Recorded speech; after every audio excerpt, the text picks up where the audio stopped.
తెలంగాణ రాష్ట్రంలో జనాలకు సరిపడా పాల ఉత్పత్తి జరగడం లేదని, హైదరాబాద్ వంటి నగరాల్లో పక్క రాష్ట్రాల నుండి పాలు దిగుమతి అవుతున్నాయని తెలంగాణ గ్రామీణ బ్యాంక్ చైర్మన్ ప్రతాప్ రెడ్డి అన్నారు.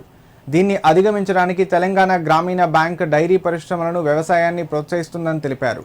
వాణిజ్య బ్యాంకులకు ధీటుగా తెలంగాణ గ్రామీణ బ్యాంకు రూపుదిద్దుకుంటుందని, ఇప్పటికీ తెలంగాణ రాష్ట్రంలో 942 బ్రాంచీలు రన్ అవుతున్నాయన్నారు.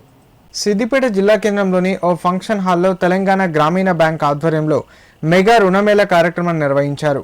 ఈ రుణమేళాలో పలువురు రైతులకు హార్వెస్టర్లు, ట్రాక్టర్లు, వాహనాలు, అలాగే స్వయం సహాయక బృందాలకు రుణాలకు సంబంధించిన చెక్కులు అందించారు. ఈ కార్యక్రమంలో తెలంగాణ గ్రామీణ బ్యాంకు చైర్మన్ ప్రతాప్ రెడ్డి ముఖ్య అతిథిగా పాల్గొని లబ్ధిదారులకు చెక్కులు, వాహనాల తాళాలు అందించారు. ఈ సందర్భంగా ఏర్పాటు చేసిన కార్యక్రమంలో ఆయన మాట్లాడారు. తెలంగాణ గ్రామీణ బ్యాంకు ద్వారా అతి తక్కువ వడ్డీకి రుణాలు అందిస్తున్నామన్నారు.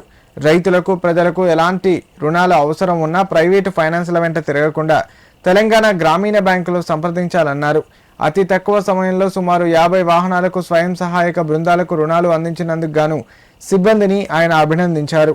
కార్యక్రమంలో తెలంగాణ గ్రామీణ బ్యాంక్ రీజనల్ మేనేజర్ రాజయ్య, మేనేజర్లు నరసింహులు, శివప్రసాద్, బ్యాంకు సిబ్బంది, రైతులు పాల్గొన్నారు.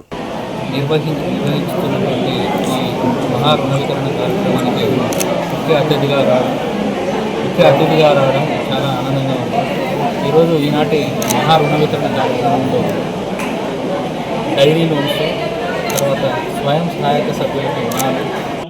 అప్పటి దివంగత ప్రధాని ఇందిరాగాంధీ గారి ప్రభుత్వం గ్రహించి పేద ప్రజల ఆర్థిక అభ్యున్నతి కొరకు గ్రామీణ బ్యాంకులు ఏర్పాటు చేయాలని నిర్ణయించి మొట్టమొదటగా అక్టోబర్ 2, 1975 సంవత్సరం రోజున ప్రథమ గ్రామీణ బ్యాంక్ ఉత్తరప్రదేశ్లోని మొరాదాబాద్లో స్థాపించబడినది.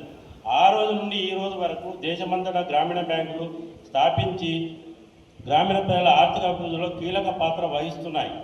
అప్పటి నిర్దేశిత సూత్రాల ప్రకారం ఒకప్పుడు గ్రామీణ బ్యాంకులో వ్యవసాయ అనుబంధ మహిళా సంఘాలకు, చిన్న తరహా వ్యాపారులకి మాత్రమే రుణాలు ఇచ్చేవి. విపరీతమైన సామాజిక మార్పులు రావడం వలన ఇప్పటి పరిస్థితులకు అనుకూలంగా గ్రామీణ బ్యాంకులు అన్ని రంగాల వారికి అన్ని రకాల రుణాలు